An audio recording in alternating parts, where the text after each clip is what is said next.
Good morning, everyone. Hope you're doing well. My name is Laura.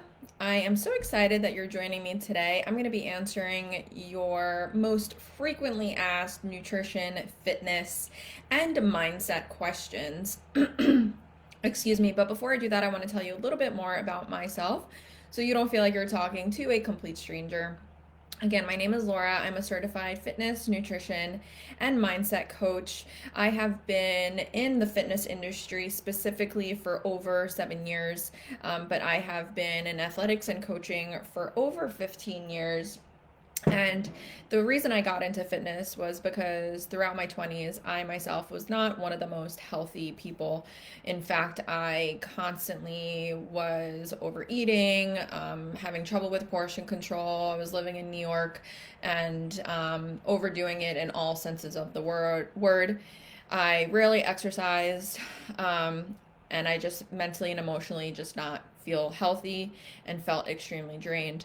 I moved to California, became a nutrition, fitness, and mindset coach, and I have been helping busy women ditch the fad diets and finally adopt healthy habits to create the body, the look, and the life that they truly want.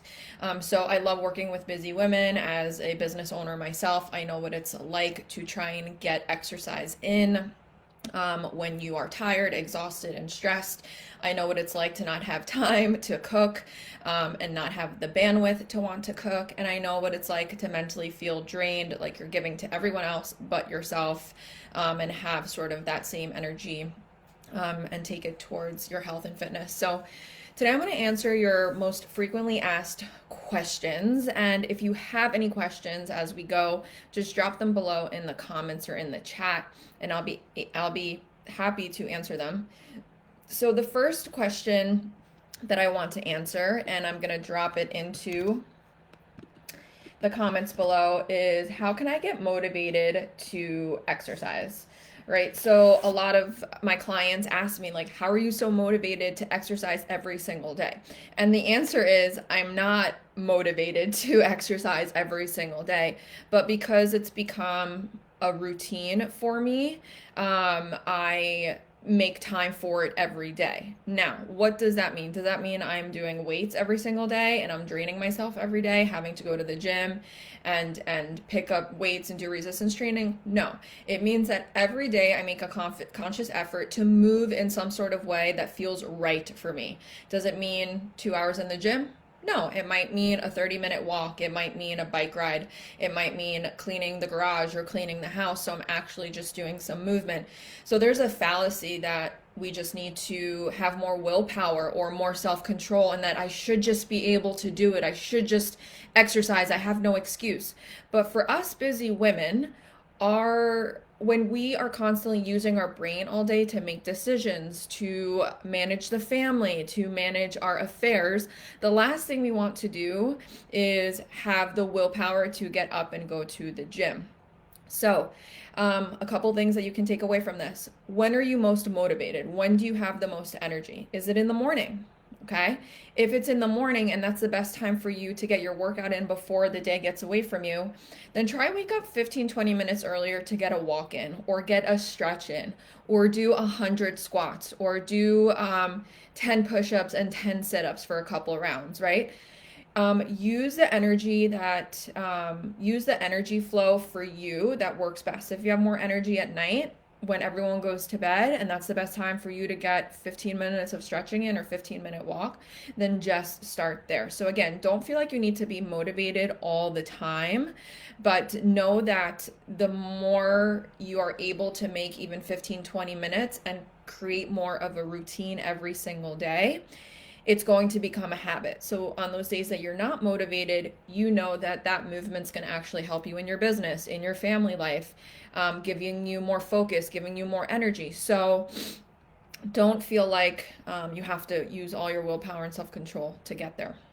So that's question number one. How can I get more motivated to exercise? Does anyone have any questions on that or any comments?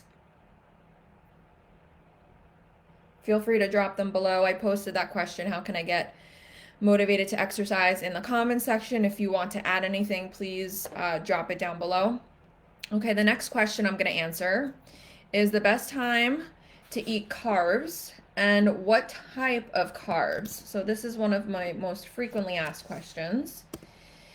So, a lot of my clients think that carbs are the enemy, right? Oh, I need to go low carb. I want to lose weight. I want to lose fat.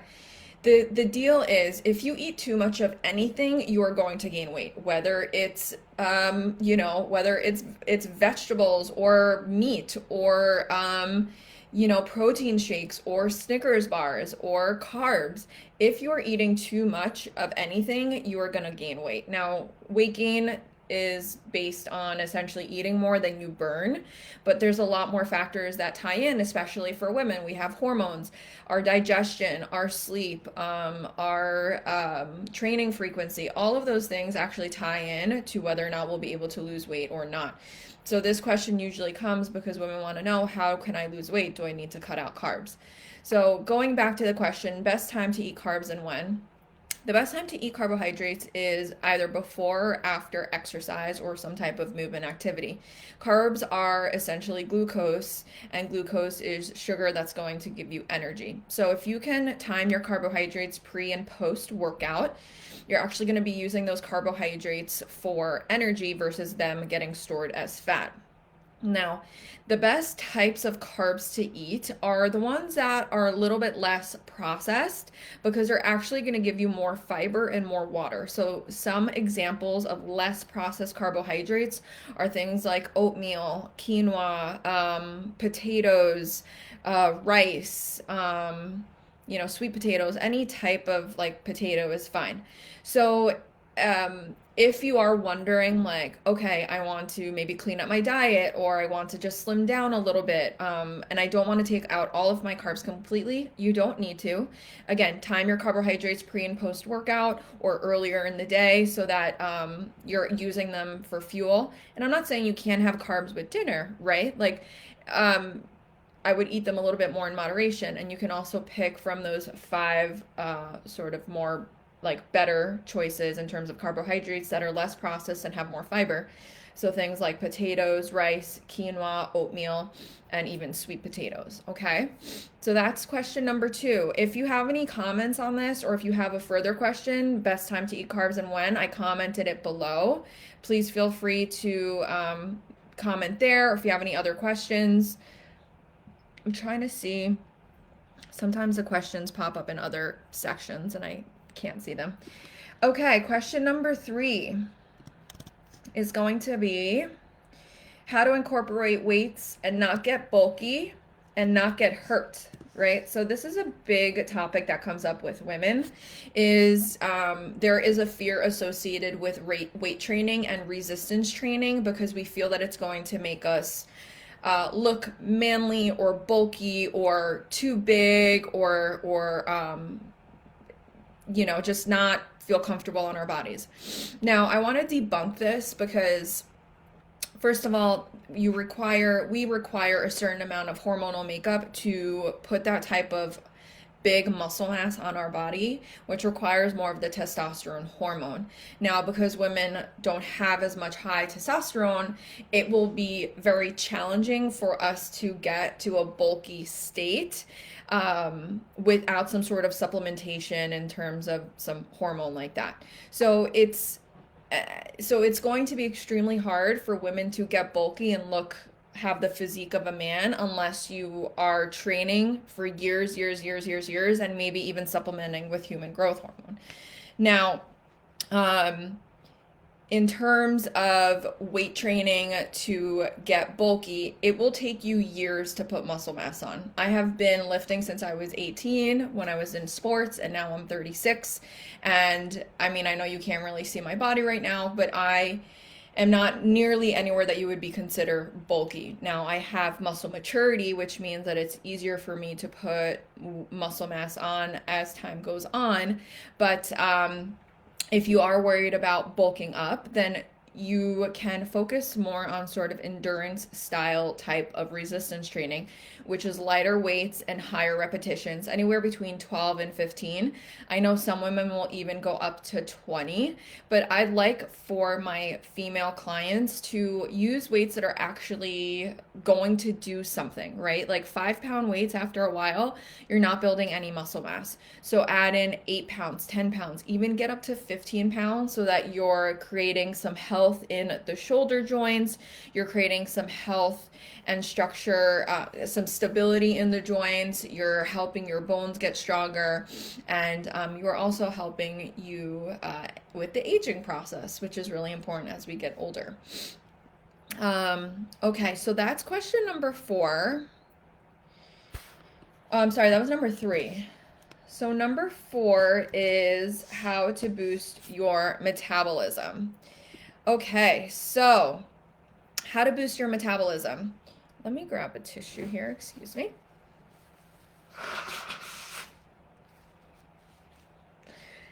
Okay, so I get this question a lot, especially for women that are aging like us, getting older. What can we do to keep our metabolism fired up and going? So the single most important thing that women can do to keep their metabolism fired up and burning at a high capacity is to have more lean muscle on your body.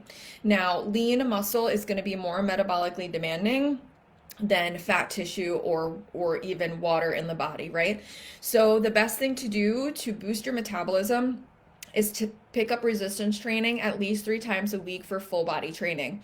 The more muscle, lean muscle you have on your body, the more your metabolism is going to burn at a fiery rate.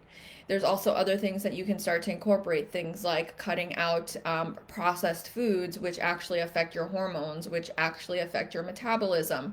Getting proper sleep. Sleep greatly affects cortisol, which is a hormone that can actually help you retain weight around the midsection and slow down your metabolism. So sleep, managing stress, and eating a little bit cleaner is actually going to help keep your metabolism at a good fiery rate versus getting bogged down. And then question number 5 is how to get better sleep.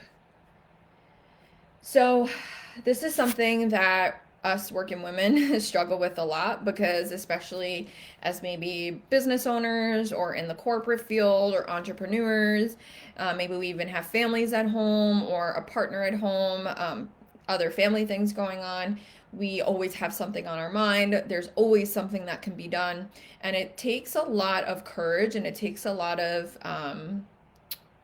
sort of honesty with yourself to say, this is what I need to get to feel good, to feel better, and to actually move forward with energy and grace, right? So sleep is one of those things that we really have to learn how to prioritize and not have it fall by the wayside. So many of my female clients who have trouble getting into a sleep routine also have trouble reaching their fitness goals. The reason being is that sleep is when your body actually retains all of the stimulus that we've put on it with our strength training and also nutrition. So if you are not getting good sleep, it will be 10 times harder for you to get the body, the look, the shape of that lean, toned body frame that you desire if you are not sleeping properly. So here are some things that I've been working on with my clients actually recently in terms of getting better sleep. So we kind of work backwards. So if you know that you want to wake up at 7 in the morning, okay, how many hours of sleep do you want to get? Okay, and then working backwards from there. And then say you want to get, 8 hours of sleep, which means that you're going to bed by 11. What does your routine look like before bed? Okay. What time do you need to get into bed so that you are giving yourself enough time to read or to watch TV or to journal, and then you can end up falling asleep. So I've been working a lot on this like sleep hygiene with my clients to help them get better sleep. Some other things that I've worked are taking melatonin. If you have trouble falling asleep, just take 1 or 2 melatonin to kind of aid you in that sleep pattern. Blackout curtains or eye patches to help keep the light out. refraining from caffeine after 2 or 3 o'clock in the afternoon. Making sure you have a comfortable mattress, making sure you like where you sleep and that you are comfortable. Those are all important things to get better sleep. But sleep is really at the base of the pyramid when it comes to health and fitness, because if you're not sleeping well, you're not going to be able to train well. Okay. Your body's not going to be able to recover well. The nutrition that you're trying to implement isn't actually going to take hold. So sleep is really at the base of what all of my female clients and male clients need to do in order to reach their fitness goals and get sort of that lean um, shape that they are looking for. Okay, so I hit all 5 of the questions that I wanted to answer. Now I'm just seeing if anyone else wants to pop in with anything.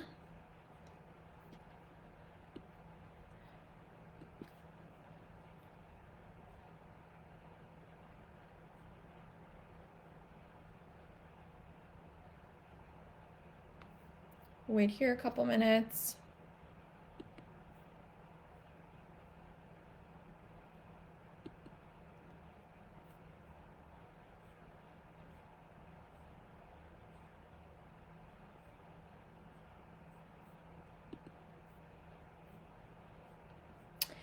Okay, so no more questions here. So before I go, I wanted to invite any women that kind of fit the following criteria to potentially help me out in a 40-day fitness project that I am hosting. So this is going to be a 40-day fitness project as part of my signature program.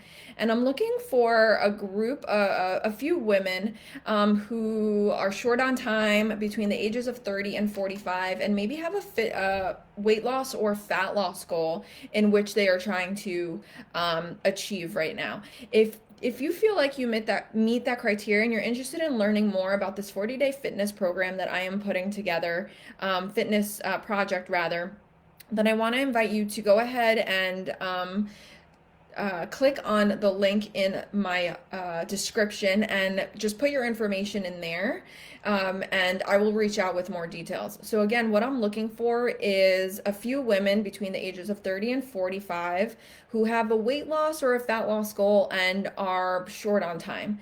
So if you feel like you fit that criteria, then go ahead and click the link in the description and just put your information in if you'd like more information on my 40-day fitness project and what that is all about. I'm going to be wrapping that up in the next week or so. So if that is something that speaks to you, please go ahead and drop your information in there so I can connect with you and give you all of those details.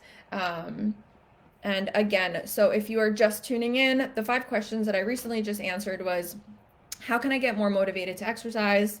What are the best time to eat carbs and when? How can I incorporate weights and not get bulky? How to boost your metabolism, and how to get better sleep. If anyone has any extra questions, go ahead and drop them down below. While I'm here and wrapping up, just a reminder, so I am looking for a couple women to help me with a 40-day fitness project, and sort of the requirements that I'm looking for are women between the ages of 30 and 45 that might have a weight loss or a fat loss goal and are short on time, right? They're busy, they're on the go, and they don't have a lot of time to spare. So if that sounds like you, go ahead and drop your info in the link below, and I would love to connect with you. Thank you so much for joining me today, and have a great day.